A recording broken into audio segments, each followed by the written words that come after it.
லென்ஸ்கார்ட் போன வாரம் IPO launch பண்ணாங்க. ஆனால் இங்கே தான் பிரச்சனை. வெறும் வந்து 8700 கோடியில் இருந்த வேல்யூவேஷன் வெறும் 3 மாதத்தை 70,000 கோடி வந்து ஜம்ப் ஆயிருக்கு. Welcome to top 3 start news that happen the last week.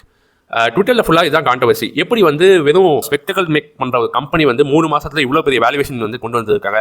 இவங்க ஒன்றும் வந்து பெரிய கவர்மெண்ட்டோ இல்லை பெரிய இன்ஸ்டியூஷனோ கிடையாது. எப்படி வந்து இதை பண்ணியிருக்காங்க அப்படிங்கிறத கான்ட்ரவர்சி நிறைய பேருக்கு நம்ம அதை பற்றி பேசல. பட் இந்த ஐபிஓ எப்படி போயிருக்குன்னா, முதல் நாள்லேயே வந்து டிஸ்பைட் திஸ் கான்ட்ரவர்சி இவங்க ஃபுல்லாக வந்து இவங்க ஃபஸ்ட் டே ஸ்லாட் ஃபுல்லாக சப்ஸ்கிரைப் ஆயிருக்கு. இது எந்த அளவுக்கு சப்ஸ்கிரைப் ஆயிருக்கு அப்படின்னா வந்து 235 டைம்ஸ் எக்ஸ் 225x அப்படின்னா வந்து இவங்களோட ப்ராஃபிட் என்னமோ வந்து 297 crores தான். ஆனால் இவங்களோட வேல்யூவேஷன் 70,000 கோடி. இதை வந்து நிறைய வேட்டன் இன்வெஸ்டர்ஸ் என்ன சொல்கிறாங்க அப்படின்னா வந்து இதுக்கு இன்வெஸ்டிகேஷன் எடுத்துக்கணும், இது எப்படி இப்படி நடக்கலாம், இது வந்து இதுக்குள்ளே டம்மஸ்ட் ஐபிஓ அப்படிங்கிற மாதிரி தான் பேசாங்க.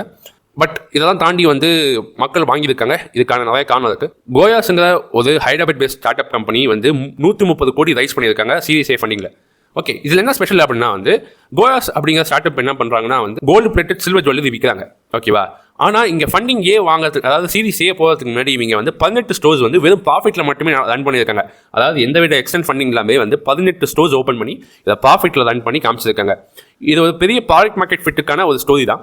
எப்படி வந்து வெறும் எக்ஸ்டர்னல் ஃபண்டிங்ஸ் எதுவுமே இல்லாமல் நம்ம வந்து ப்ராஃபிட்டபிளாக வந்து ரன் பண்ணுறது அப்படிங்கிறது. அண்ட் ஆல்சோ எப்படி வந்து ரொம்ப போரிங்கான ஏரியாவில் வந்து ஒரு ப்ராடக்ட் மார்க்கெட் ஃபிட் கண்டுபிடிக்கிறதுங்கிறதும் வந்து இதை வந்து நம்ம கற்றுக்கலாம்.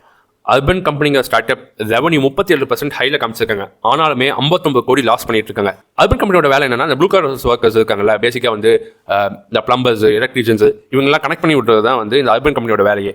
இவங்க என்ன பண்ணுறாங்க அப்படின்னா வந்து 8 மாதத்துக்கு முன்னாடி இன்ஸ்டா ஹெல்ப் அப்படிங்கிற ஒரு ஸ்டார்ட் அப் ஆரம்பிக்கிறாங்க. இந்த இன்ஸ்டா ஹெல்ப் என்னன்னா வந்து இந்த ஹவுஸ் ஒர்க் பண்ணுற மெய்ட்ஸ் இருக்காங்களா, வேலை செய்கிறவங்க, வீட்டு வேலை செய்கிறவங்க, அவங்கள வந்து 15 மினிட்ஸ் கனெக்ட் பண்ணி விட்டுறது தான் எங்களோட பிளானே. ஸோ இதுக்கு மட்டுமே வந்து 44 கோடி வந்து லாஸ் ஆகிருக்கு இந்த கம்பெனி வந்து ஆரம்பிச்சதுலேருந்து. ஆனால் இவங்க 468,000 ஆர்டர்ஸ் இது வரைக்கும் எடுத்துருக்காங்க வெறும் 8 மாதத்தில். ஸோ பேசிக்காக என்ன பண்ணுறாங்கன்னா, இந்த இன்ஸ்டா ஹெல்ப்புக்கு வந்து காசு வந்து மெயின் கம்பெனி, அதாவது அர்பன் கம்பெனி எடுத்து போட்டுருக்காங்க. அதுக்காக தான் இந்த லாஸ் வந்துட்டு இருக்கு. உங்களுக்கு இந்த ஸ்டார்ட் அப் நியூஸ் பிடிச்சிருந்தா லைக் பண்ணுங்கள், ஷேர் பண்ணுங்கள். அண்ட் முக்கியமாக ஸ்டார்ட் அப் பண்ணுற ஃப்ரெண்டுக்கு ஷேர் பண்ணி இதை பாது அப்படின்னு சொல்லுங்கள். பை.